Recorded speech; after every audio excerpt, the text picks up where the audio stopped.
Olá, eu sou a Carolina Laís, eu sou acadêmica do 8º período do curso de Letras na Univale de Itajaí. Esse vídeo foi feito para a disciplina de Estudos Literários, em que estudamos sobre o livro Grande Sertão Veredas. Olá, eu sou Samantha, acadêmica do 8º período do curso de Letras da Universidade do Vale do Itajaí. E juntamente com a Laís, a gente veio falar aqui sobre uma das características que torna Grande Sertão Veredas, de João Guimarães Rosa, em um clássico da nossa literatura brasileira. Grande Sertão Veredas conta a história do Riobaldo, que é o nosso narrador protagonista, enquanto ele conta as memórias de sua vida a um amigo. A narrativa de Grande Sertão Veredas é não linear, ou seja, o Riobaldo vai e volta em suas memórias diversas vezes. Ele não segue uma ordem cronológica enquanto ele conta suas histórias.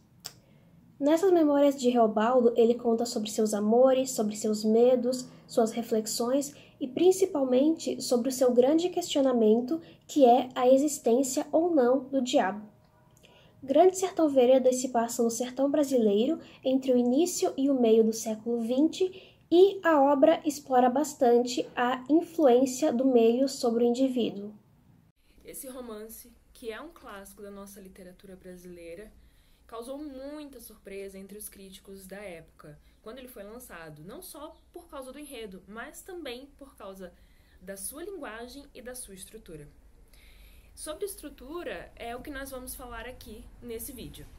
Ele tem algumas composições que João Guimarães Rosa utiliza para fundamentar toda a sua linguagem reacionária. Além de usar a sintaxe diferenciada, ele também usa paródia, elementos do barroco e também uma estrutura em abismo, a mise em abime, que é o que nós vamos falar neste vídeo. Você já viu falar em mise em abime? Talvez por esse nome soe um pouco diferente, um pouco estrangeiro, mas provavelmente você já viu em alguma imagem, algum objeto, ou talvez em algum filme do cinema. Vem com a gente! Você provavelmente conhece as bonequinhas russas chamadas matrioscas. Elas são ícones da cultura russa e representam uma tradição que se passa de mãe para filha, para neta e assim por diante. Essas bonecas também simulam uma digressão em sua formação. Podemos comparar essa digressão das bonequinhas russas com a mise em abime. A mise em abime é uma estrutura que apresenta narrativas menores dentro da narrativa principal. Para entender a mise em abime, nós podemos imaginar o jogo de espelhos, em que um espelho fica de frente para o outro, de forma que eles se reflitam infinitamente. Assim como os espelhos, esse processo de se desvelar também ocorre na literatura, realizando uma reflexão de si mesma e se estendendo ao infinito pelo jogo de espelhos. A estrutura mise em abime não é exclusiva da literatura, ela também ocorre nas artes plásticas e em diversas outras. Uma prova disso é a própria origem da mise em abime, porque esse é um termo que foi importado da heráldica por André Gide. A arte heráldica consistia em inserir a figura de um brasão dentro de outro brasão, dando essa ideia de infinito, de sucessividade. Gide relacionou essa ideia da arte heráldica com a questão do espelho e dos reflexos. A mise em abime também é chamada de efeito Droste, por causa da ilustração da lata de cacau Droste feita por Jean Musset em 1900. Notem que a moça está segurando a lata do próprio produto com uma foto de si mesma. A lata que ela segura também apresenta a mesma imagem, de forma que ela se replica infinitamente. Outro exemplo onde podemos ver mise em abime é Inception, de Christopher Nolan. Você provavelmente já viu esse filme, que foi estrelado por Leonardo DiCaprio, Marion Cotillard e Michael Caine. Inception é um filme no qual a personagem Dom Cobb, interpretado por Leonardo DiCaprio, por meio do uso da tecnologia de compartilhamento de sonhos, deve invadir o sonho de um jovem empresário industrial para implantar a ideia de dissolver o conglomerado de energia de seu pai. Disposto a cumprir essa missão, Cobb treina sua equipe para forjar e imergir em 3 níveis de sonhos. No entanto, os planos não saem como deveriam, pois ele é assombrado pela projeção, originada em sua própria mente, da imagem de sua esposa morta. Como consequência desses encontros, Cobb vai para o último nível dos sonhos, o limbo, onde encontra com seu contratante, Saito. A Missing Abyme se evidencia em A Origem no instante que percebemos que cada nível de sonho, à semelhança das bonecas russas matrioscas, está um dentro do outro, de maneira que, interligados, ao desabarem em sequência, expulsam os membros da equipe até que eles saiam de todos. Em Grande Sertão Veredas, como uma narrativa em abismo, nós temos vários contos, várias narrativas que se encaixam dentro da narrativa principal. Riobaldo, que é o protagonista narrador da história, ele conta outros contos ali dentro e a gente consegue perceber várias histórias entrelaçadas.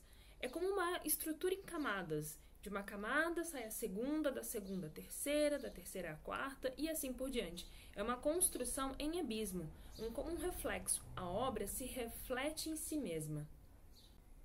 Em Grande Sertão Veredas, como uma narrativa em abismo, temos algumas narrativas menores dentro da narrativa principal. São alguns pequenos contos. Durante o percurso, o narrador protagonista, chamado Riobaldo, ele relata algumas histórias que tornam-se alguns pequenos mini-contos dentro da narrativa maior. Desse modo, a obra rosiana se parodia o tempo todo, permitindo uma autorreflexão. Essa autorreflexão se dá em algumas construções em abismo principais. Cada fragmento sintetiza ao mesmo tempo o outro e o todo, num dos jogos mais complexos de reflexão da literatura universal. Dessas construções que João Guimarães Rosa traz em Grande Sertão Veredas, nós falaremos aqui 3 exemplos. Nós trouxemos 3 exemplos para falar a vocês de como acontece essa construção em abismo. O primeiro exemplo, que na verdade é a segunda narrativa encontrada dentro de Grande Sertão Veredas, uma segunda narrativa em abismo, é o exemplo do Aleixo, a história do Aleixo e seus filhos. Essa narrativa, ela representa toda a obra Grande Sertão Veredas. Ali encontram-se motivos literários fundamentais, como a travessia, a vingança divina e também a perda da amada durante todo esse processo de travessia de Riobaldo. Olhe, um chamado Aleixo, residente à légua do pasto do Pubo, no da areia, era o homem de maiores ruindades calmas que já se viu. Um dia, só por graça rústica, ele matou um velhinho que por lá passou, desvalido, rogando esmola. O senhor não duvide, tem gente, neste aborrecido mundo, que matam só para ver alguém fazer careta. De bem que não nem um ano estava passado de se matar o velhinho pobre e os meninos do Aleixo aí adoeceram. Andaço de sarampão, se disse, mas complicado. Eles nunca saravam. Eles restaram cegos, cegos sem remissão de um favinho de luz dessa nossa. O Aleixo não perdeu o juízo, mas mudou. Ah, demudou completo. Agora vive da banda de Deus, suando para ser bom e caridoso em todas as suas horas da noite e do dia. Ele mesmo diz que foi um homem de sorte, porque Deus quis ter pena dele, transformar para lá o rumo de sua vida. Isso eu ouvi, e me deu raiva, razão das crianças. Se sendo castigo, que culpa das ajas do Aleixo aqueles meninozinhos tinham? O segundo exemplo que trazemos aqui é a terceira estrutura Missing Abyme na obra Grande Sertão Veredas, que é a história do Pedro Pindó. Mire e veja, se me digo. Tem um sujeito, Pedro Pindó, vizinho daqui mais 6 léguas, homem de bem por tudo em tudo. Ele e a mulher dele sempre sido bons, de bem. Eles têm um filho de uns 10 anos, chamado Valtei. Nome moderno é o que o povo daqui agora apreceia, o senhor sabe. Pois essezinho, desde que algum entendimento alumiou nele, feito mostrou o que é, pedido madrasto, azedo queimador, gostoso de ruim de dentro do fundo das espécies de sua natureza. Passarinho que se debruça, o voo já está pronto. Pois o senhor vigie, o pai, Pedro Pindó, modo de corrigir isso, e a mãe, dão nele, de miséria e mastro, botam o menino sem comer, amarram em árvores no terreiro, ele nu, no elo, mesmo em junho frio. Arre que agora, visível, O Pindó e a mulher se habituaram a nele bater. De pouquinho em pouquinho, foram criando nisso um prazer feio de diversão. Como regulam as sovas em horas certas confortáveis, até chamam gente para ver o exemplo bom. Ah, mas acontece, quando está chorando e penando, ele sofre igual que se fosse um menino bonzinho. Ave, vi de tudo neste mundo, já vi até cavalo com soluço, o que é a coisa mais custosa que se há. Essa história parodia a história de Aleixo, só que de uma maneira inversa. Pedro Pindó passa do bem para o mal, diferentemente de Aleixo, que passa do mal para o bem. E também parodia a própria história do Riobaldo, o narrador protagonista, que tem que assumir certas atitudes da jagunçagem para poder vencer o sertão, o mal do sertão. E o nosso terceiro exemplo, nossa terceira narrativa em abismo que encontramos dentro de Grande Sertão Veredas é o conto da Maria Mutema. Ele é o conto de maior extensão e, de certa forma, ele faz uma alusão a Hamlet, ao assassinato de Hamlet pai. E, obviamente, traz algumas características dessa tragédia, como a vingança. E o Joê contava casos. Contou, caso que se passou no sertão Jequitinhão, no arraial de São João Leão, perto da terra dele, Joê. Caso de Maria Mutema e do padre Ponte. Uma noite, o marido dela morreu, amanheceu morto de madrugada. Sinal nenhum não se viu, e ele tinha estado nos dias antes em saúde apreciável. Por isso, disse que só de aceso do coração era que podia ter querido morrer. Maria Mutema pegou a ir à igreja todo santo dia, afora que de 3 em 3 agora se confessava. Dera em carola, se dizia, só constante na salvação da alma. O padre Ponte era um sacerdote bom homem, de meia idade, meio gordo, muito descansado nos modos e de todos bem estimado. E se viu, bem, que padre Ponte todas as vezes fazia uma cara de verdadeiro sofrimento e temor, no ter de ir, a Junjo, escutar a Mutema. Padre Ponte foi adoecido ficando, de doença para morrer, se viu logo.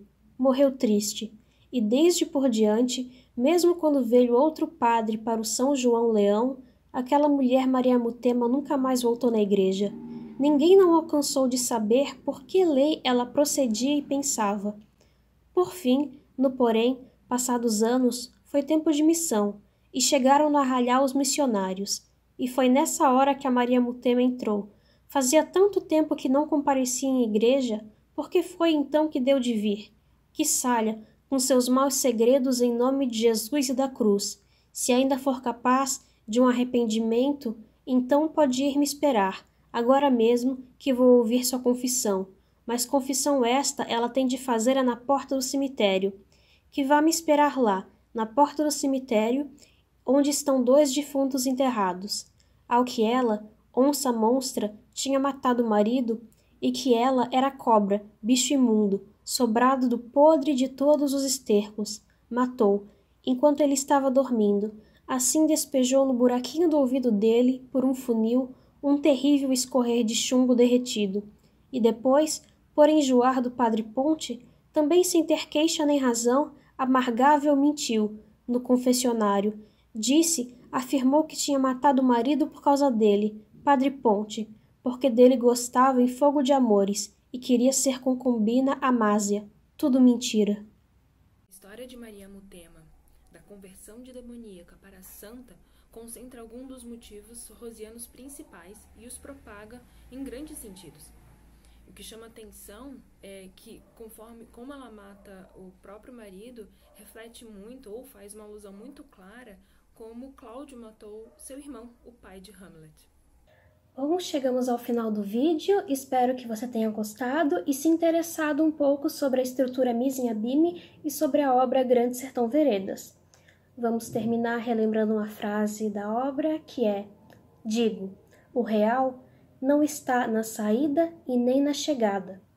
Ele se dispõe para a gente no meio da travessia.